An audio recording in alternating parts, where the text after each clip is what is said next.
상황 속에서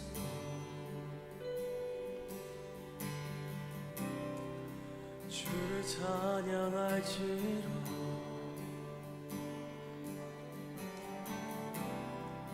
주는 너의 큰 상급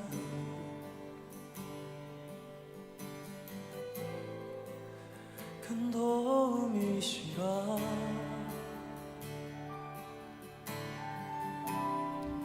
주의 얼굴 구할 때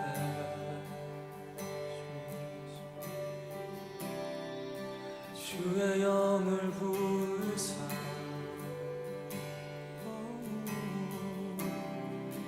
크신 사랑 안에서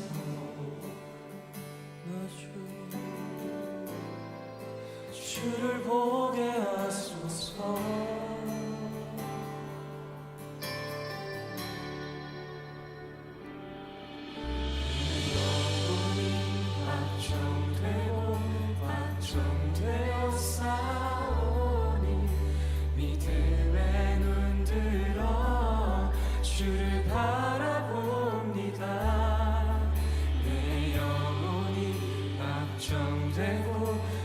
정되어 싸우니 믿음에 눈들어 주를 바라봅니다. 다시 한번 모든 상황 속에서 모든 상황 속에서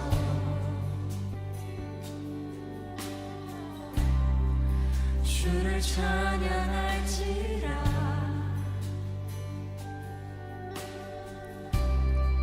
주는 너의 큰 상급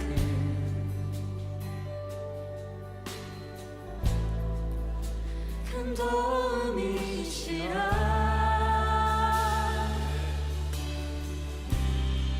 주의 얼굴 구할 때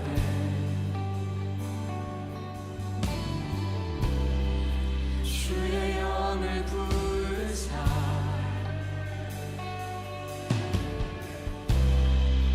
크신 사랑 안에서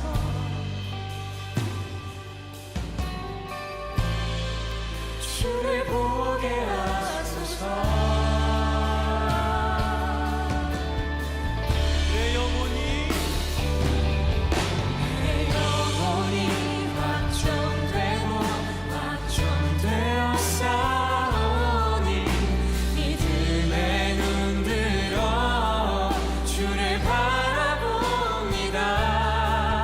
내 영혼이 확정되고 확정되어 싸우니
마지막 고백합시다. 내 영혼이 확정되고 내 영혼이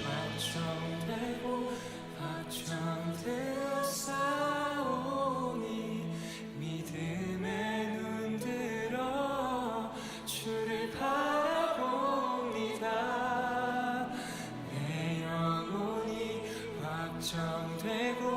확정되어 싸우니 믿음에 눈들어 주를 바라봅니다.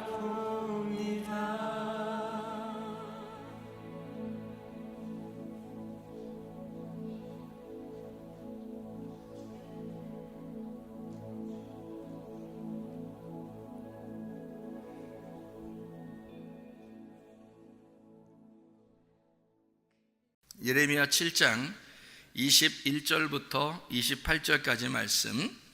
만군의 여호와 이스라엘의 하나님께서 이와 같이 말씀하시되 너희 희생 제물과 번제물의 고기를 아울러 먹으라. 사실은 내가 너희 조상들을 애굽 땅에서 인도하여 낸 날에 번제나 희생에 대하여 말하지 아니하며 명령하지 아니하고 오직 내가 이것을 그들에게 명령하여 이르기를 너희는 내 목소리를 들으라. 그리하면 나는 너희 하나님이 되겠고 너희는 내 백성이 되리라. 너희는 내가 명령한 모든 길로 걸어가라. 그리하면 복을 받으리라 하였으나 그들이 순종하지 아니하며 귀를 기울이지도 아니하고 자신들의 악한 마음의 꾀와 완악한 대로 행하여 그 등을 내게로 돌리고 그 얼굴을 행하지 아니하였으며 너희 조상들이 애굽 땅에서 나온 날부터 오늘까지 내가 내 종 선지자들을 너희에게 보내되 끊임없이 보내었으나 너희가 나에게 순종하지 아니하며 귀를 기울이지 아니하고 목을 굳게 하여 너희 조상들보다 악을 더 행하였느니라. 내가 그들에게 이 모든 말을 할지라도 그들이 너에게 순종하지 아니할 것이요 내가 그들을 불러도 그들이 내게 대답하지 아니하리니 너는 그들에게 말하기를 너희는 너희 하나님 여호와의 목소리를 순종하지 아니하며 교훈을 받지 아니하는 민족이라. 진실이 없어져 너희 입에서 끊어졌다 할지니라. 아멘. 예레미야 7장 21절부터 28절까지 말씀을 우리 같이 읽어보았습니다. 하나님이 여기 성경에 보면 출애굽기, 레위기, 민수기, 신명기, 모세오경의 창세기 빼놓고 출애굽기, 레위기, 민수기, 신명기에 보면 다 뭐가 나와요? 하나님 앞에 제물을 드리라고, 희생 제물 드리라고, 예배 잘 드리라고 그렇게 나오잖아요. 그죠? 동물을 잡아가지고 이제 제물을 하나님 앞에 드리라고 그러거든요. 그런데 하나님은 여기다 뭐라고 써놨어요? 예레미야 7장에 보니까 뭐라고 써놨어요? 그런 제물을 드리라고 하나님이 명령한 적이 있다 없다? 없다는 거예요. 그러니까 하나님은 명령 안 했다는 거예요. 그러니까 분명히 성경에 나와 있는데 그런데 하나님 명령하지 않았다 이렇게 나오잖아요. 그럼 이상하잖아. 하나님 해라고 해놓고 그 다음에 여기서는 명령하지 않았어 이런 얘기하는 거예요. 그러니까 이제 뭐는 사실은 내가 명령한 게 아니야 뭐 이런 얘기를 하죠. 그러니까 괜히 말을 좀 돌리는 것 같은 느낌 그런 거 들잖아, 그죠? 그러니까 이게 뭐냐 이거예요. 이게 뭐냐 이거야. 저는 이게 이제 느낌상 이 성경을 이렇게 읽으면서 그 느낌에 어떤 느낌이 드냐면 하나님이 그렇게 말하지 않았다라고 하는 거는 명령하지 않았다는 그런 내용으로 보여요. 그러니까 명령하지 않았다 그런 내용으로. 그럼 명령하지 않았으면 그럼 뭔 얘기야? 그럼 명령하지 않았으면 뭘로 얘기한 거예요? 명령하지 않았으면 뭘로 얘기한 거죠? 명령하지 않았다? 그러면 뭘로 얘기하는 걸까? 네, 그러니까 명령이 아니면 약속이에요. 약속. 그러니까 하나님의 약속, 하나님의 언약이라는 얘기예요. 제가 왜 언약이라는 얘기를 이렇게 쓰냐면 약속이다, 언약이다 이런 얘기를 왜 쓰냐면 여러분 잘 들어봐요. 생각해 보세요. 지금 여기 이스라엘 백성들이 광야에 이제 나오잖아요. 애굽에 있다가 광야로 나온다고, 모세와 함께 나온다고요. 근데 그 광야에 나온 사람들한테 다 제사를 드리라고 하고 하나님이 이렇게 살으라고 저렇게 살으라고 이런 명령들을 다 내린 게 이제 출애굽기, 레위기, 민수기, 신명기란 말이에요. 그 모세가 이제 다 쓴 내용이에요. 그럼 거기에 다 예배를 이렇게 드려라, 제사를 이렇게 드려라, 뭐 이렇게 나오는 거거든요. 자세하게 나와요. 이렇게 해라, 저렇게 해라, 뭐 이렇게 안 하면 죽는다, 뭐 이렇게 잘해야 된다, 뭐 이런 얘기를 막 써놨어요. 그러면 우리가 척 봐도 명령이잖아요. 그런데 하나님은 자기가 명령하지 않았다고 여기 말하잖아요. 그죠? 그러면 명령이 아니니까 약속이고 언약이다. 그러면 보세요. 광야로 나온 백성들은, 하나님 보실 때 광야로 나온 백성들은 지금 뭐라고 얘기하는 거예요? 예레미야 7장을 보니까 지금 광야에 나온 백성들을 그냥 너희들하고 나하고 관계가 없는데 너희들이 나를 만나려면 이렇게 제사를 드려야 돼 라는 그런 의미로 명령한 것처럼 보여요? 아니면 좀 이렇게 나 명령하지 않았어 이렇게 얘기하는 거 보면 뭔가 좀 다른 약속, 다른 언약, 그러니까 애굽에서 광야로 탈출해 나왔다 하는 것은 뭐예요? 광야로 탈출해 나왔다. 그러면 자기 백성들을 데리고 나온 거 아니에요? 하나님이 자기 백성들을 광야로 데리고 나왔어요. 그러면 자기 백성들을 데리고 나왔다 그러면 이제 어떤 의미인지 한번 생각해 보세요. 자기 백성들을 데리고 나왔다.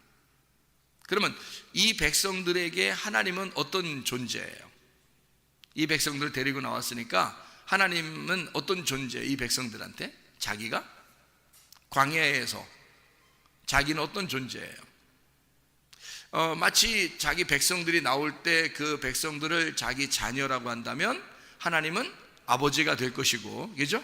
네. 그들 백성들을 나올 때 그들을 양이라고 한다면 자기는 광야에 양들을 돌보는 목자가 될 것이고, 그리고 또 이 백성들이 자기의 백성들이 나올 때 자기의 백성들이 자기의 신부라 그러면 그 신부의 하나님은 남편이 되겠죠.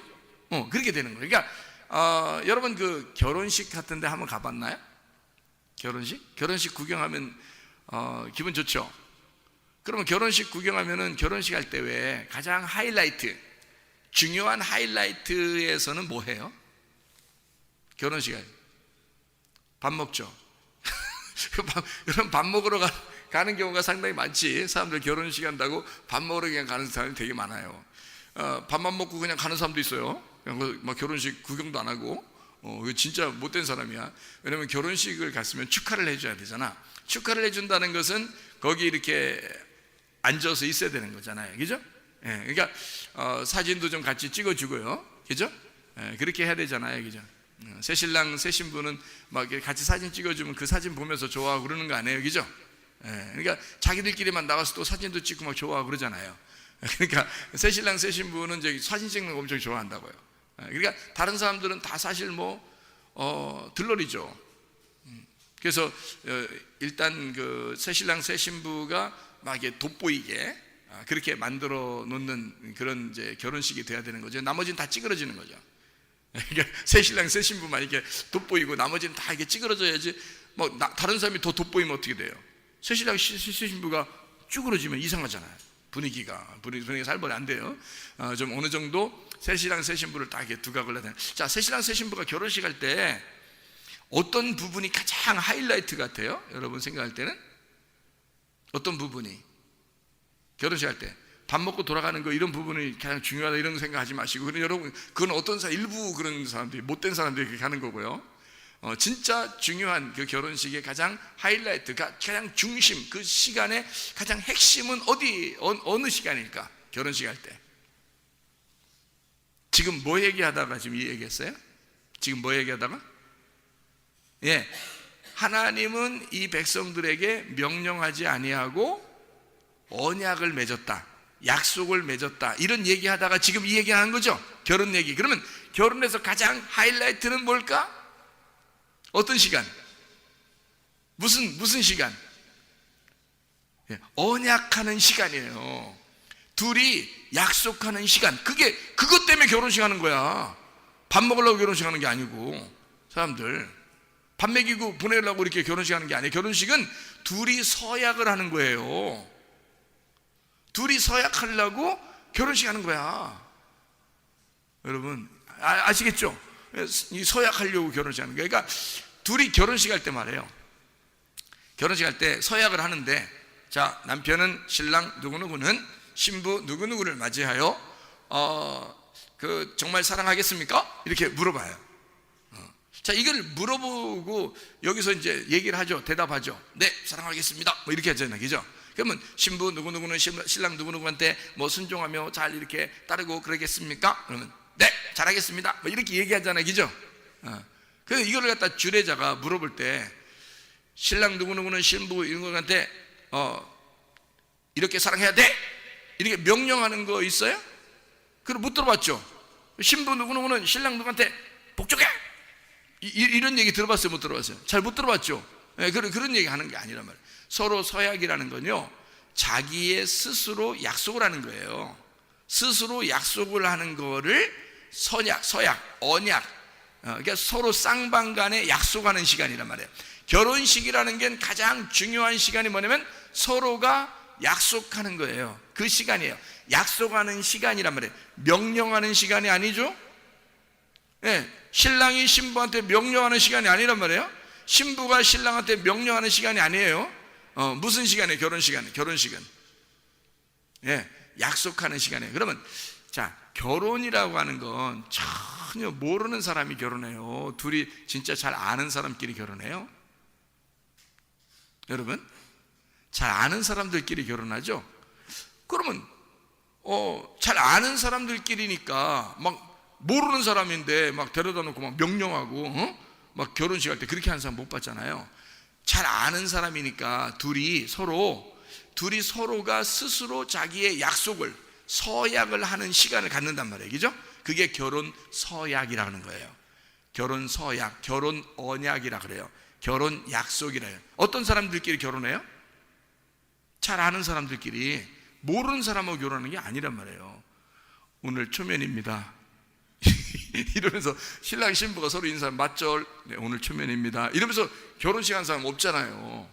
그러니까 미리 먼저 만나고 그래도 이렇게 서로 얘기도 해보고 이렇게 결혼하는 거 아니에요. 그러니까 서로 아는 사람들끼리 결혼하는 거야. 그러니까 서로 명령하는 게 아니라 약속을 하는 거예요. 그날 우리가 이렇게 살아야 되겠습니다. 이렇게 해야 되겠어요. 서로가 당신이 나한테 이렇게 해주면 나도 이렇게 하겠고 당신도 이렇게 하고, 그러니까 서로가 나는 이렇게 할게요 약속하고 저쪽도 나는 이렇게 할게요 서로 약속. 그렇게 하시겠습니까? 물어보죠. 주례자가 물어보죠. 이렇게 하시겠습니까? 그러면 막 네 그렇게 막 대답만 하고 신혼여행 갔다 와서는 이제 그다음부터 자기 맘대로 살고 막 그런 사람이 얼마나 많은지 몰라요.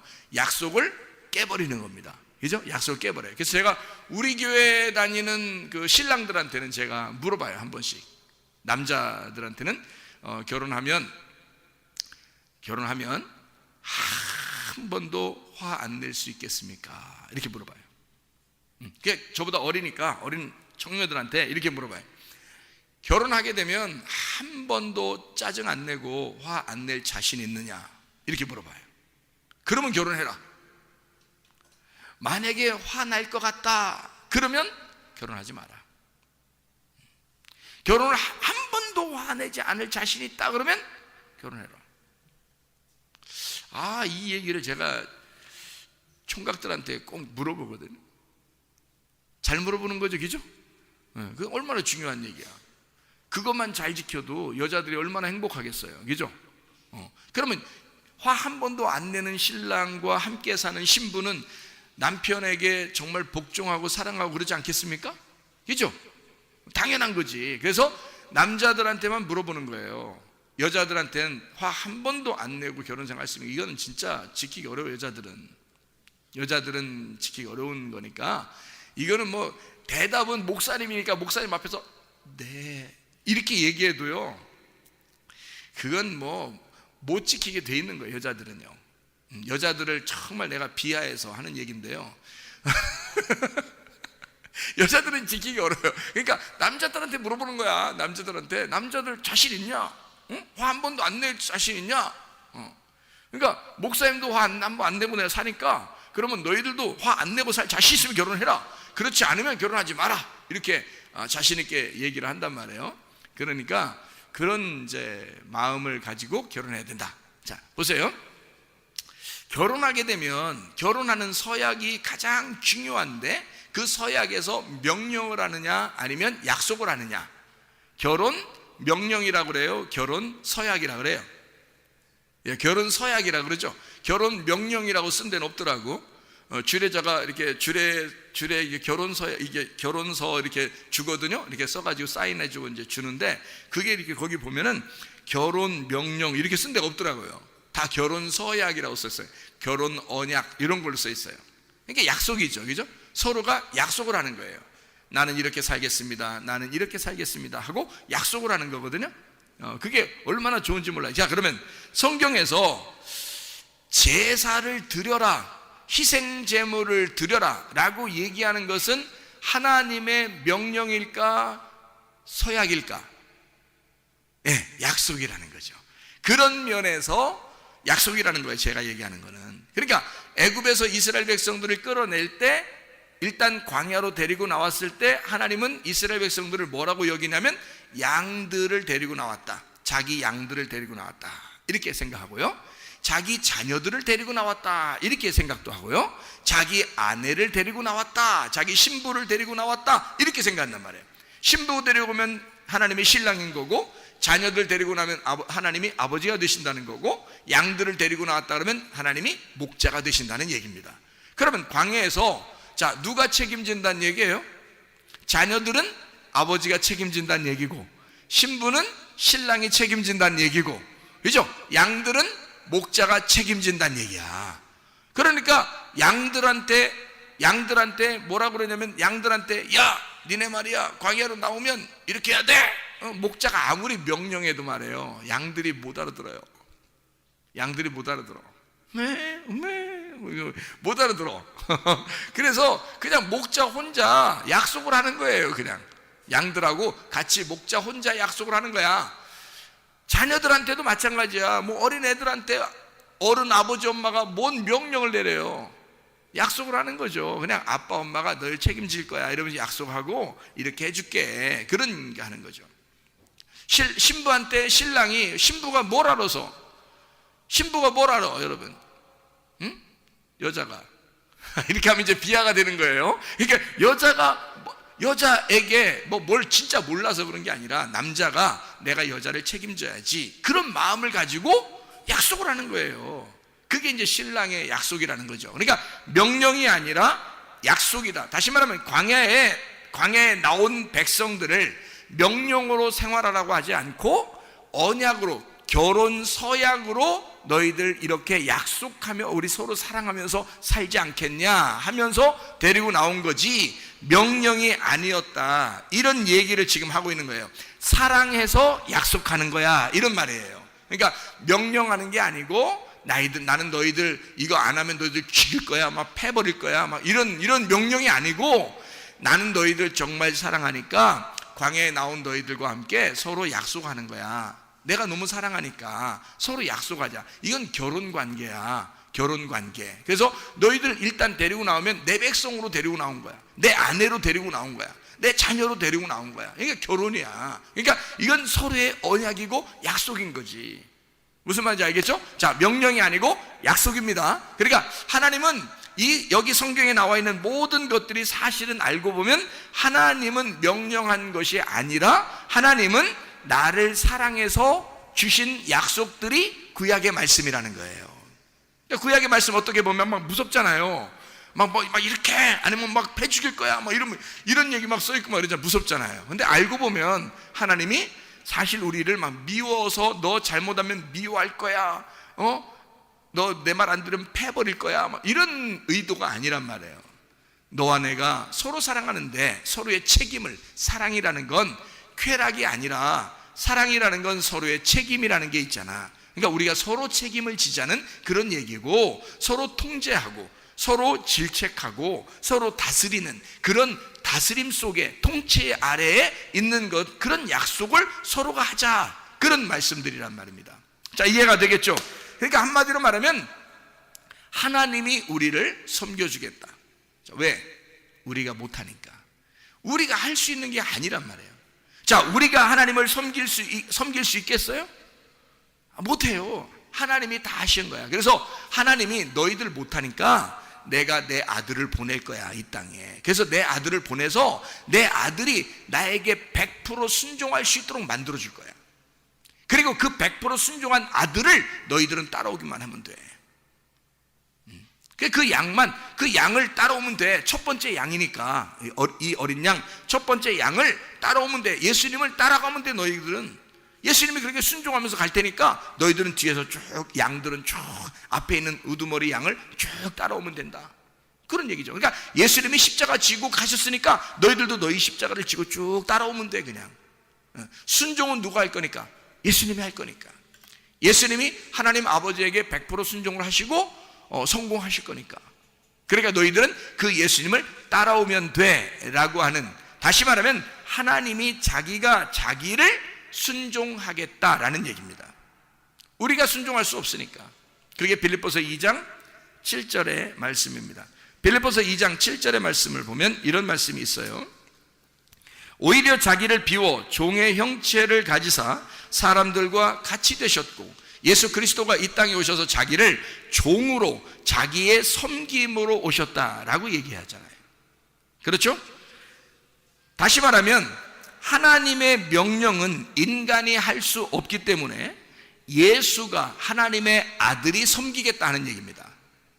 그러니까 하나님은 철저하게 너희들의 순종을 요구하는 게 아니라 하나님 아버지의 아들의 순종을 요구하신다는 얘기입니다. 그러니까 우리의 순종이 아니에요. 하나님 아들의 순종을 요구하신단 말이에요. 다시 말하면 이런 말이죠. 자, 명령을 하잖아요. 하나님이 자기 백성들에게 명령하는 것은 명령이 아니라 이 명령을 누가 지켜낸다? 자기 아들이 지켜낸다는 거예요. 자기 아들이 지켜내기 때문에 자기가 어떻게 보면 자기 아들에게 명령하는 거잖아요. 자기 아들만 지켜내는 거니까. 그러면 자기가 자기 아들에게 얘기한다는 건 누가 누구에게 얘기한다는 거예요? 자기가 자기한테 얘기하는 거예요. 왜? 자기 아들이 자기잖아. 하나님이 하나님의 아들에게 명령하는 거니까 하나님이 결국에는 자기가 자기에게 명령하는 거란 말이에요. 이해가 되겠죠?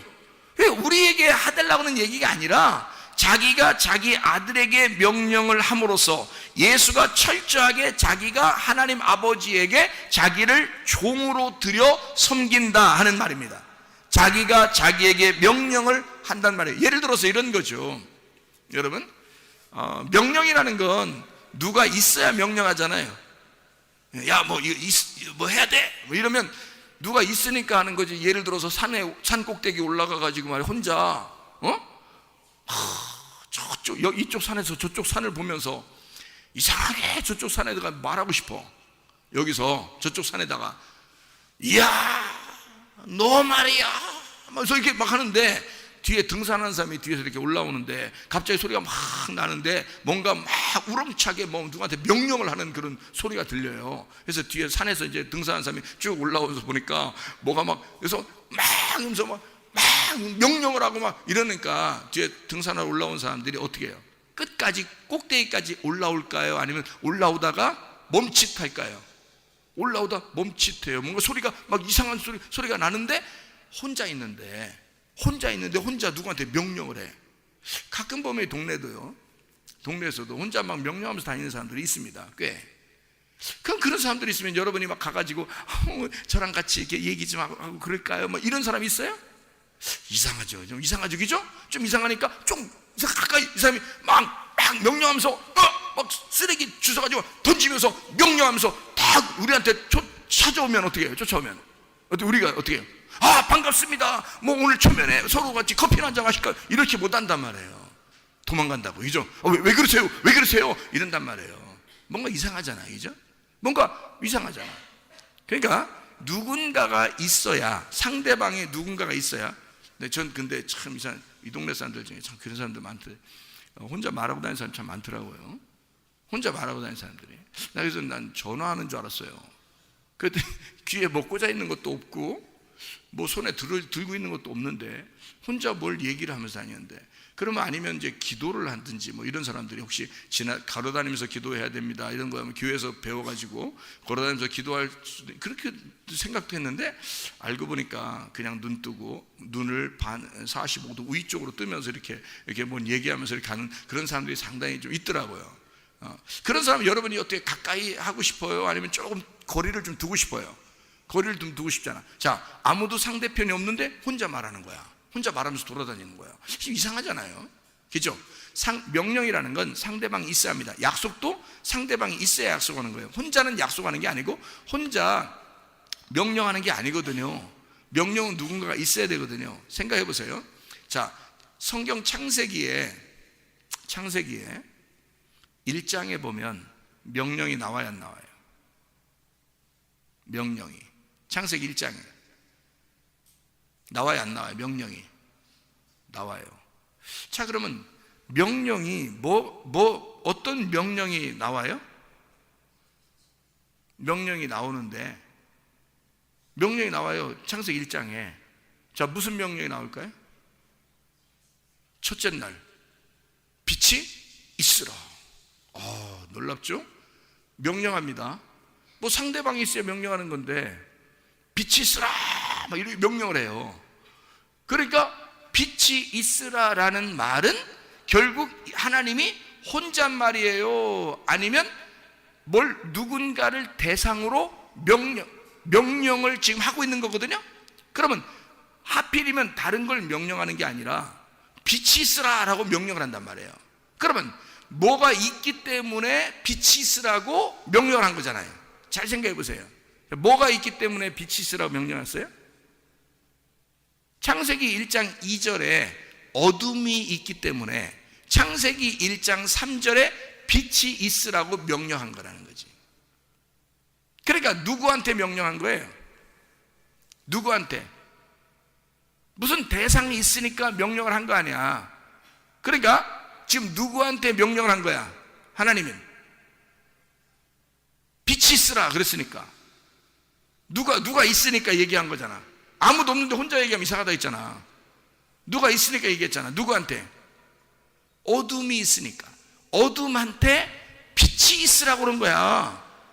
그러면 어둠한테 왜 빛이 있으라고 그러는 거야? 하나님이 자기가 나는 빛이야, 너희들은 어둠인데 나는 빛이야. 그러면 아무도 사람이 없는데 그냥 어둠이라는 어둠에다가 그냥 빛이 있으라 그러는 거예요. 그 말은 무슨 말이냐면 거기 아무도 없는데 혼자 명령한 거야. 누구한테 명령한 거예요? 누구한테? 자기가 자기 아들한테 명령하는 거야. 그래서 요한복음 1장에 하나님의 아들이 빛으로 오셨다 그러는 거예요. 그러니까 아버지가 아들한테 너 비다 있어라 이 말이야. 자, 너는 생명이 되어라 이 말이죠. 너 빛이 있어라. 빛을 주어서 어둠에게 이 빛이 나가서 살게 해라 그 말이에요. 그러니까 아버지가 자기 아들에게 명령한 거예요. 한마디로 말하면 자기가 자기에게 명령한단 말이에요. 헛소리 하는 게 아니고요. 진짜 빛이 있으니까. 아무도 없는데 그냥 눈 45도 위에 뜨고서 그냥 걸어가면서 혼자 말하는 사람은 아무것도 안 생기는데 그냥 얘기하는 거잖아. 근데 빛이 있으라니까 진짜 빛이 있었잖아. 이거는 진짜 있는 거란 말이에요. 그러니까 이거는 헛소리가 아니라고. 자기가 자기 아들에게 명령하는, 자기가 자기에게 명령하는 거란 말이에요. 자기가 모든 것을 내가 살리겠다, 내가 빛을 주겠다, 내가 생명을 주겠다, 내가 생명을 줘서 살게 하겠다. 한마디로 말하면 어둠이 있는 곳에 내가 나에게 명령함으로 어둠을 내가 살려주겠다, 어둠을 내가 섬겨주겠다 하고 명령하신다는 거란 말입니다. 자, 다른 사람에게 얘기한 게 아니고 자기가 자기에게 명령하는 거라고. 왜? 어둠을 살려줘야 하니까. 그게 빛이 나가야 살려지니까. 자, 무슨 말인지 알겠죠? 사람들이 행하라는 얘기가 아니란 말이에요. 사람들에게 명령하는 게 아니고 자기가 자기에게 명령하는 것이다.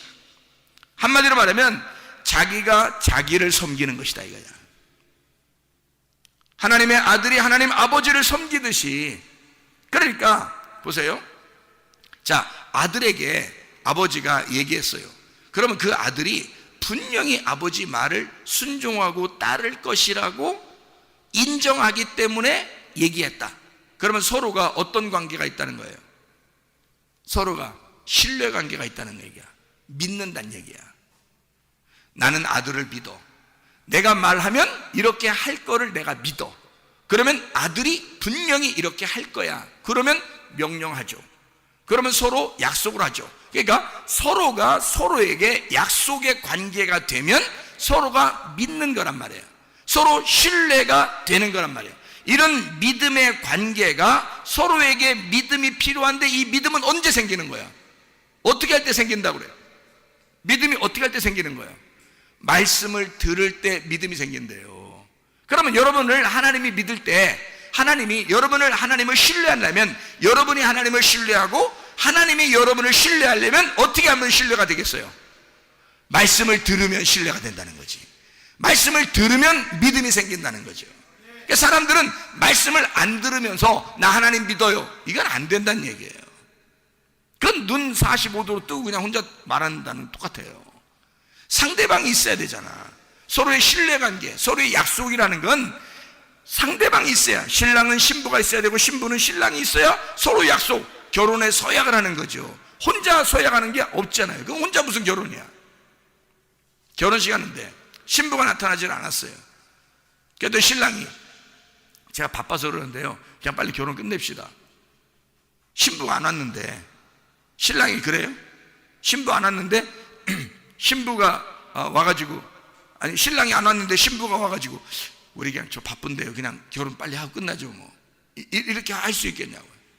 신부가 안 왔는데 신랑이 나 결혼 빨리 끝내십시오, 이렇게 하는 사람이 있겠냐고요. 안 된다고요. 그 결혼은 파토가 된다고요. 다시 해야 돼요. 다시 모였어야 돼요. 둘이 같이 왔을 때 해야 되는 거예요. 신뢰, 서로의 믿음이라는 건요, 한쪽 사람이 믿어서 되는 게 아니에요. 양쪽에 서로 신뢰가 돼야 된다는 거야. 하나님은 우리를 믿으셔요. 하나님은 우리를 신뢰하신다고. 하나님 전적으로 우리를 믿는데 우리 쪽에서 하나님을 안 믿는단 말이야, 문제는. 그러니까 서로 결혼이 안 되는 거예요. 결혼 서약이 하려면 서로가 서로의 신뢰관계가 있어야 결혼이 성립이 되는 거잖아요. 근데 하나님은 우리를 믿는데 우리는 하나님을 안 믿어요. 그러니까 너희가 하나님을 믿으려면 말씀을 들어야 된다는 거야. 말씀을 들으면 너희가 믿음이 생기는 거 아니냐. 하나님의 말씀을 너희가 들음으로 믿음이 생긴다.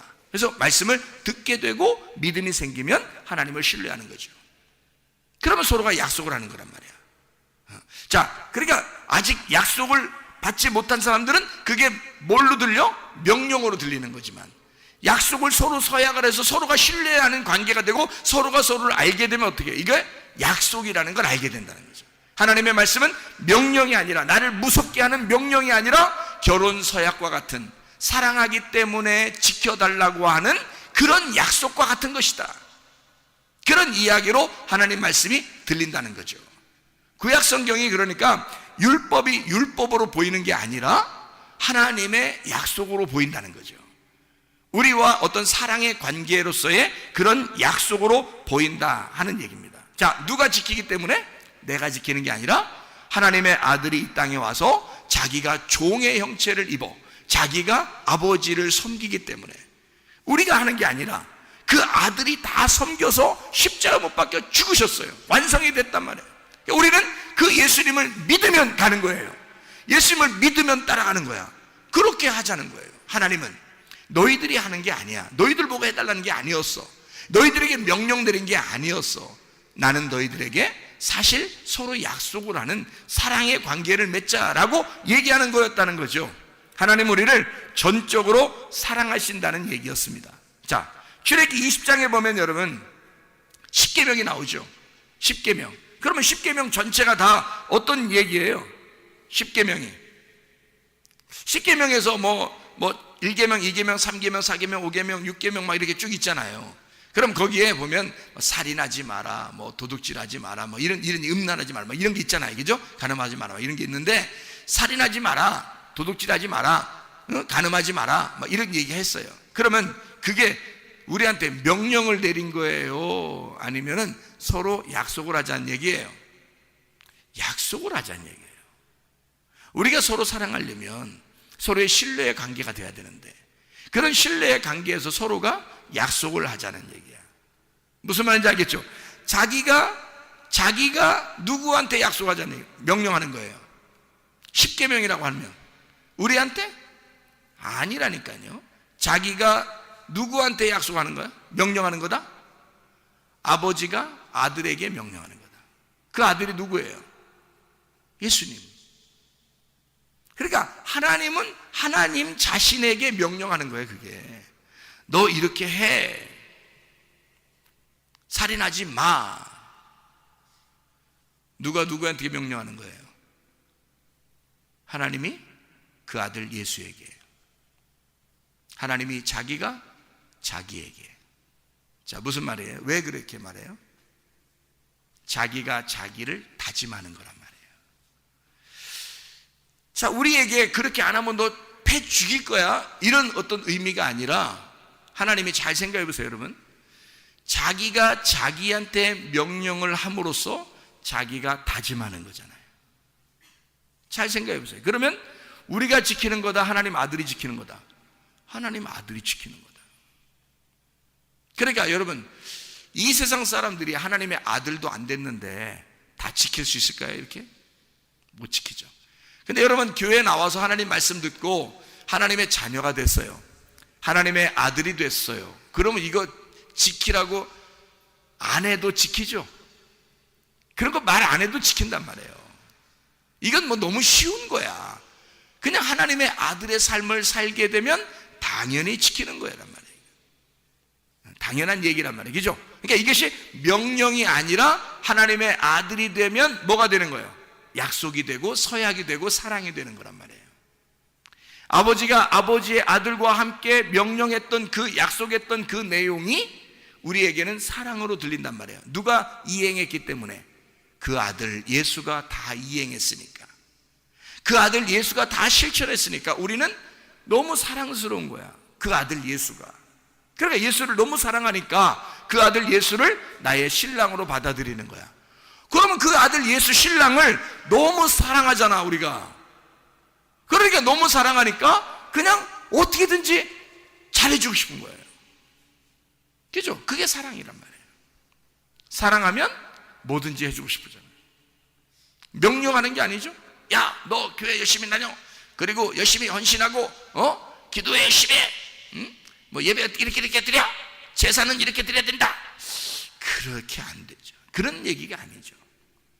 사랑하게 되면, 사랑하는 관계가 되면 그냥 사랑하고 싶은 거예요. 더 해주고 싶은 거예요. 그죠? 그런 관계로 바뀌겠죠. 하나님의 아들이 되면요. 그 아들 예수 그리스도만 잘 받아들이면 그런 관계로 변하는 거죠. 다시 말하면 살인하지 마라, 하나님은 사랑이니까. 그러면 뭐 어떻게 살아란 얘기예요? 사랑으로 살아란 얘기죠. 사랑으로 하나님이 살겠으니까 너희들도 사랑하며 살아라, 그 말 아니에요? 그죠? 하나님이 자기가 나는 사랑하며 살 거야, 그런 결심이잖아요. 서로 결혼하면서 약속하면서 그런 얘기야. 너 살인하지 마, 너 사랑해야 돼, 이 말이 아니라 난 너 사랑하며 살 거야. 난 내 결심한다. 나 살인 안 해. 살인하지 마. 살인하지 마. 나 사랑하며 살 거야. 너도 날 사랑하면서 살아. 얼마나 좋은 얘기예요. 내가 너 사랑할 거야. 살인하지 마. 사랑할 거야. 자, 그런 얘기죠. 자기가 모든 것을 하겠다고 하는 다짐이란 말이에요. 약속. 자기가 섬겨주겠다. 명령이 아니라 잘 섬겨주겠다. 요한복음 2장에 보면 가나의 혼인잔치가 나옵니다. 거기에 막 물이 포도주로 변했습니다. 포도주가 다 떨어지니까 물이 포도주로 변해요. 예수님이 어떤 마음으로 그걸 다 해줬을까요? 혼인잔치인데 포도주가 떨어지니까 너무 삭막하잖아. 그러니까 예수님이 어떤 마음으로, 하나님의 어떤 마음을 가지고 있으니까 물이 포도주로 변하게 해서 그 잔치를 흥을 돋고 왔나요? 하나님의 사랑의 마음이 예수님을 감동했다는 말입니다. 그죠? 그러니까 거기에서는 뭐 율법이 어떠네, 뭐 법은 어떠네, 이건 이렇게 하네 저렇게 하네, 이런 거 다 따지지 않고 예수님이 나는 너희들이 사랑해, 나는 너희를 사랑하러 왔어. 모든 이 세상의 율법은 내가 지킬 거야. 그리고 내가 그 율법 안에서 죽을 거야. 그러니까 나는 너희를 사랑하기만 하면 돼. 너희들도 내 피를 마시고 내 살을 먹음으로써 서로 잔치가 끊어지지 않고 서로 사랑했으면 좋겠어. 그래서 물이 피가 되게 해서 물이 포도주가 되게 해서 막 잔치하게 하는 거예요. 끝까지. 가나의 혼인잔치죠. 하나님의 사랑을 그냥 보여주는 거예요. 여모 4장의 사마리아 여자한테 뭐예요? 아랫물을 들어온 여자한테 내가 우유물을 주고 싶어. 네가 내가 누군 줄 알았다면 위에 있는 생수를 달라고 했을 거야.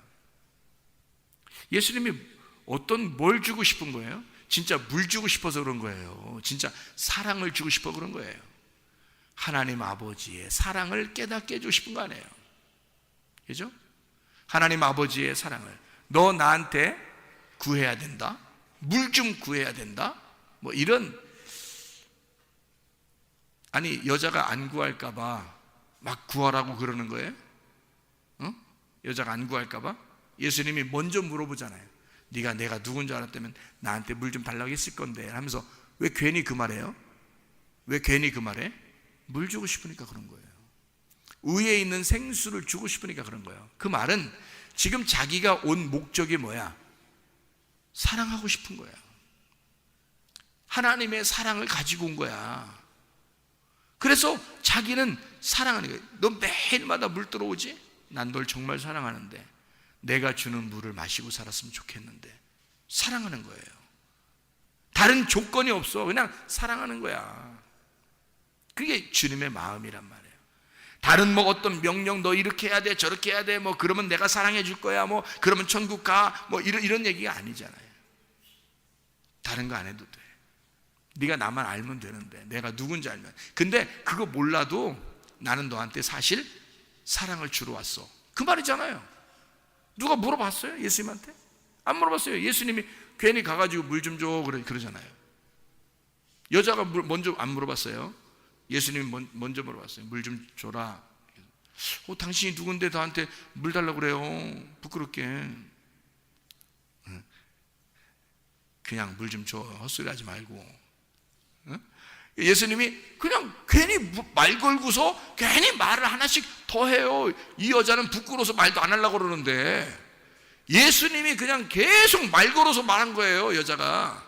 그 말은 무슨 말이냐면 예수님이 둘 중에 누가 더 안 달란 거예요. 누가 더 막 마음이 더 막 간 거야. 예수님 쪽이 더 그런 거예요. 여자 쪽이 아니라 예수님 쪽이 계속 꼬리를 물잖아. 말꼬리를 물고 여자는 그냥 말 딱 끊고서 안 하려고 했어요. 근데 예수님은 계속 말꼬리를 물잖아요. 그죠? 그 말은 뭐예요? 대화 좀 더 하고 싶다는 얘기야. 자꾸 사랑하고 싶다는 얘기야. 자꾸 내가 말 좀 걸고 싶다는 얘기야. 얘기 좀 나랑 같이 더 했으면 좋겠다, 이런 얘기 안 해요. 예수님의 사랑입니다. 요한복음 5장에 보면 베데스다 연못에 38년 된 병자가 나옵니다. 그 사람을 치료하는데 어떤 율법적인 거나 뭐 어떤 조건이나 뭐 이 사람, 야 너는 뭐 죄 졌으니까 죄를 갖다 다 용서 빌고 회개하고 무릎 꿇고 3시간씩 기도하고 이렇게 하고 나한테 와라, 이런 얘기 안 하잖아요. 예수님이 그냥 지나가다가 38년 된 병자 그 사람을 콕 집어서 낫게 한단 말이에요. 그냥 낫게 해요. 아무 조건이 없었다는 얘기죠. 그죠? 자, 뭐 하러 오신 분이니까? 예수님은 사랑하러 내려오신 분이니까 그냥 사랑하고 싶어서 내려왔다, 그 말입니다. 요한복음 11장에도 뭐라고 그래요? 요한복음 11장에 보면 나사로가 부활했습니다. 죽은 나사로가 부활해요. 그러면 죽은 나사로가 어디 있었어? 어디 있었는지 몰라요. 죽은 나사로가 죽어서 어디에 있었다라고 하는 것은, 나사로라는 이름이 어디에 죽어서 어디에 있었다는 것은 딱 한 군데가 나오는 데가 있긴 있어요. 누가복음 16장에 19절부터 31절까지 말씀. 부자와 거지 나사로에서 그 나사로는 아브라함의 품이라는 낙원에 들어갔었어요. 그러니까 여기 예수님의 친구 나사로가 요한복음 11장에 죽었는데 그 친구 죽은 나사로가 3일 동안 어딘가 있었어. 그렇죠? 3일 동안 어딘가 있었는데 어디 있었겠어? 같은 나사로가 있는 데 있었지 않겠어요? 아무래도 나사로가 있는 곳에 있는 거 아니에요. 그게 어디야? 아브라함의 품이라고 하는 낙원에 있었겠죠. 그죠? 3일 동안 거기에 있다가 예수님이 거기에 있는 나사로를 불러들인 거예요. 땅으로 다시. 일 나와. 그러니까 무덤에 있는 나사로에게 명령했어요. 그러면 야 나사로야 나와라. 나사로는 그때 살아 있었어요, 죽어 있었어요? 아니 여러분 잘 생각해 보라니까. 나사로가 무덤 안에 지금 죽어 있었어, 살아 있었어요? 죽어 있었는데 죽어 있는 사람한테 예수님이 나사로야 나와라 그러면, 지금 죽어 있는데 죽어 있는 사람한테 나사로야 그러면 어떻게 벌써? 그럼 나사로야 하면 이제 뭐 혼이 막 다시 들어오고 막 살아나고 막 이렇게 막 다시 막 생명이 막 들어와서 막 뭐 한참 이렇게 막 움직이고 막 이렇게 막 이게 막 이게 벌떡벌떡 이렇게 하다가 이제 이렇게 있다가 강시처럼 이렇게 일어났을 수도 있어요. 왜냐면 꼭 묶여 있으니까 이렇게 일어났을 수 있단 말이야. 에? 나사로야 하니까 이렇게 했다가 나사로야? 나 부르는 거 아니야? 이렇게. 그러면 일단 살아있는 나사로를 부른 거예요? 죽어있는 나사로를 부른 거예요? 죽어있는 나사로를 부른 거예요. 죽어있는 자가, 죽어있는 자 시체를 어디에 있어? 딴 데 있는데 죽어있는 시체한테 얘기했다는 말은 이상하잖아요. 자, 상대방이 있어야 명령을 할 거 아니에요. 상대방이 있어야 명령할 거 아니야. 그러면 예수님이 나사로야 살아나라 했을 때 그러면 누구한테 말한 거예요? 죽어있는 나사로인데 지금 없어요. 혼이 떠나가 있어서 딴 데로. 여기는 지금 없단 말이야. 근데 없는데 거기다가 그냥 막 얘기한 거예요. 그러면 예수님이 이상한 분이야? 이상하죠? 그러니까 그게 뭐냐면 나사로야 나와라 명령이잖아요. 명령했는데 그게 이런 말이에요. 자, 예수님이 사람들을 향해서 믿음이 없는 사람들, 부활에 대해서 전혀 모르는 이 사람들이 너무 안타까운 거예요. 그래서 예수님이 눈물을 흘리시는 거예요. 그리고 나사로야 나와라 그러는 거야. 그 나사로야 나와라 하는 그 나사로가 죽어있는 사람이야. 지금 어디 있는지 몰라. 근데 예수님이 지금 부르는 거예요. 그러면 지금 시체한테 얘기하는 거니까 전혀 뜬금없이 얘기하는 거란 말이에요. 그죠? 그런데 누군가, 아니 여기에 누가 있어야 내가 부를 거 아니오. 여기 누군가 살아있는 사람이 있으면 나와라 아니면 일로 와봐 이렇게 내가 말할 거 아니에요. 그죠? 그런데 사람이 없다니까. 거기에 지금 죽어 있다니까. 근데 그걸 부른다는 얘기는 누가 누구한테 얘기하는 거예요? 자기가 자기한테 얘기하는 거예요. 왜 자기가 자기한테? 뭔가 대상이 있어야 명령을 할 거 아니에요. 나사로야 나와라 명령할 거 아니야. 근데 자기가 자기한테 얘기해. 왜요? 자기가 자기에 대한 다짐이야. 잘 생각해 봐요. 죽어있는 자에게 자기가 지금 얘기하는 거야. 그러면 자기는 다짐을 하는 거야. 어떤 다짐? 나는 생명이야. 내가 생명이라고. 내가 생명이니까 내가 말하면 너는 살아나야 돼. 너에게 생명이 들어가야 돼. 그게 명령이란 말이에요. 자기가 자기에게 말하는 거라고. 나는 생명이니까 너에게 생명이 들어가야 돼. 그 말이잖아. 나사로야 살아나라 할 때 그 나사로야 살아나는 나사로는 지금 죽어있는데 어디에 있어? 그러니까 여기에 있는 것처럼 내가 생명이니까 너는 죽은 게 아니야 이 말이잖아. 이해가 되겠어요? 내가 생명이니까 생명 안에서는 죽은 자가 없어. 그러니 사람들이 볼 때는 죽은 자인데 시체인데 내 생명이니까 내가 생명 안에서 너는 살아있는 자라고 부를 거야 이 말이에요. 그러니 자기가 자기에게 말하는 거야. 내가 생명이니 생명을 받으라 그거야. 내 생명을 받으면 넌 살아나서 나온다. 그러니 나사로야 나와라 그러죠. 자기가 자기에게 명령하는 거예요. 너는 살게 될 것이다 이거지. 너는 살게 될 것이다. 내가 생명이니까 너는 살게 될 거야. 다시 말하면 너 죽어 있는데 내가 내 모든 생명의 일을 내가 할 거야 그 말이잖아요. 내가 생명이니까 내 생명의 일을 너에게 할 거야. 그게 자기의 섬김이죠. 나사로 보고 뭐 어떻게 하라는 게 아니에요. 예수님이 자기가 섬기러 왔으니까 내가 생명으로 너를 섬길 거야. 내 생명을 너에게 줄 거야, 그 말이죠. 자기의 섬김입니다.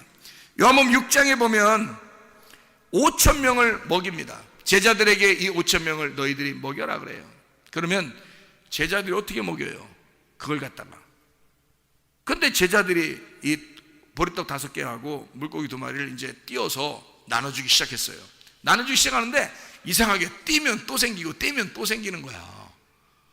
막 계속 5,000명 막 먹이는데도 계속 띄는데 또 막 생기는 거야. 또 생기고.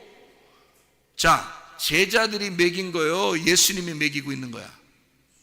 예수님이 먹이고 있는 거야. 자기가 자기에게 말하는 거죠.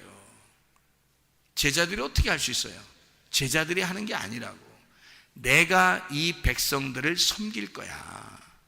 광야로 나온 이 백성들을 내가 섬길 거야. 그러니까 너희들은 그냥 떼서 줘. 내가 줄 거니까. 내가 하늘의 양식이니까. 그러니까 나를 뜯어서 주는 거야. 너희들은 날 뜯어서 줘. 계속 줘. 그러면 그들이 먹을 거야. 제자들한테 말하는 게 아니라 내가 이들을 먹일 거야, 그 말이잖아요. 자기가 모든 것을 하겠다, 자기가 섬겨주겠다라는 말입니다. 여러분, 우리는요, 어떻게 보면 내가 뭐 좀 해야 되겠다, 교회 와서 내가 하나님을 좀 잘 섬겨봐야 되는 게 아닌가, 이런 생각을 할 때가 있습니다. 그건 종교예요. 종교적인 우리의 신앙심입니다. 그러나 주님은 우리에게 뭐라고 말해요? 네가 하는 게 아니야. 네가 할 것까지 다 했어. 내가 너를 섬길 거야. 내가 너를 사랑할 거야. 내가 만약에 필요한 게 있다면, 네가 하나님 앞에 뭔가 섬겨야 된다는 어떤 무엇이 있다면 내가 줄 거야. 내가 줄 거야. 그것도 내가 줄 거야. 그리고 내 안에서 네가 행하게 할 거야. 어쨌든 나는 너에게 다 섬겨줄 거야. 너 어렵지 않도록, 너 힘들지 않도록 내가 다 해줄 거야. 이것을 믿음이라 그럽니다. 로마서 10장 9절 10절에 보니까 너희가 마음으로 믿어 의에 이르고 입으로 시인하여 구원을 받는다 라고 되어 있습니다. 마음으로 믿어라, 그러면 의에 이르고 입으로 시인하게 되면 구원을 받을 것이다. 믿는다, 피스티오라는 단어입니다. 믿는다. 요한복음 3장 16절에서도 그렇죠. 하나님이 세상을 이처럼 사랑하사 독생자를 주셨으니 인자를 믿는 자마다 멸망치 않고 영생을 얻게 하려 하심이라. 너 믿어라. 너는 믿기만 하면 된다.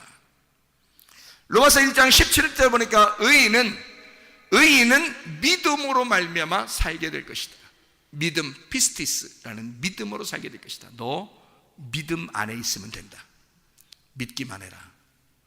자, 믿음이 우리를 살게 합니다. 다시 말하면 예수 그리스도를 믿으면 예수가 그 안에서 자기가 행하시고 자기가 일하신다는 얘기예요. 자기가 섬기신다는 얘기예요. 다시 말하면 내가 뭘 해서가 아니야. 내가 치료할 수도 없고 내가 회복시킬 수도 없고 내가 사랑해 주는 게 아니야. 하나님은 우리를 사랑하고 싶어하고 하나님이 우리를 회복시키고 싶어하고 하나님이 우리를 치료하고 싶어하고 하나님이 우리를 구원하고 싶어하는 거예요. 하나님이 자기의 생수를 우리에게 주고 싶어하는 거예요. 하나님이 우리를 살려주고 싶은 거예요. 하나님이 우리를 사랑하고 싶은 거예요. 하나님이 섬기고 싶은 거예요. 하나님 자기가 더 안 달라서 우리를 사랑하고 싶은 거예요. 우리가 하는 게 아니라 하나님의 섬김이 있는 것, 이게 믿음이라는 것입니다. 종교는 내가 하나님을 섬기는 거지만 믿음은 하나님이 나를 섬기는 것이다, 이 말입니다. 여러분의 병도 다 치료받을 줄로 믿습니다. 여러분 모든 환경도 다 회복되게 될 줄로 믿습니다. 왜냐하면 하나님께 맡겨, 그러면 하나님께서 다 섬겨주시기 때문입니다. 우리 한번 기도하겠습니다. 기도할 때 우리 하나님 아버지, 하나님의 섬기심으로 내가 믿음을 가지고 승리하며 생활하게 도와주시옵소서. 하나님이 하나님과의 나와의 약속, 그 서약, 결혼의 서약, 그 사랑의 서약을 통하여 주님과 내가 서로의 신뢰관계, 믿음으로 살아가게. 하나님, 우리는 주님을 믿습니다. 나를 섬겨주신 하나님을 믿습니다. 하나님, 나를 치료해 주십시오. 나를 사랑해 주십시오. 나를 회복시켜 주십시오. 우리 한번 기도합니다.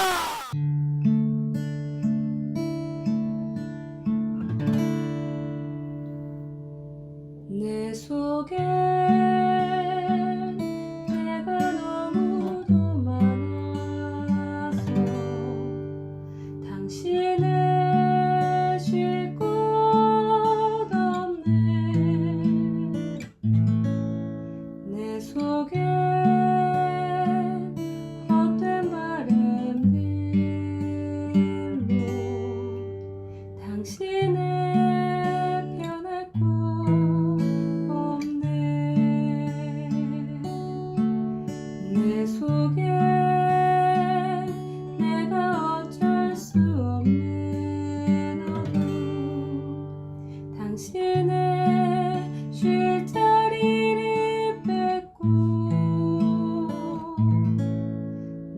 속에 내가 이길 수 없는 슬픔 무성한 가시나무 숲 같네 바람만 불면 그 메마른 가지 서로 부대끼며 울어대고 쉴 곳을 찾아 지쳐 날아온 어리새들도 가시에 질려 날아가고 바람만 불면 외롭고 또 괴로워 슬픈 노래를 부르던 날이 많았는데 내 속에 내가 너무도 많아서 당신의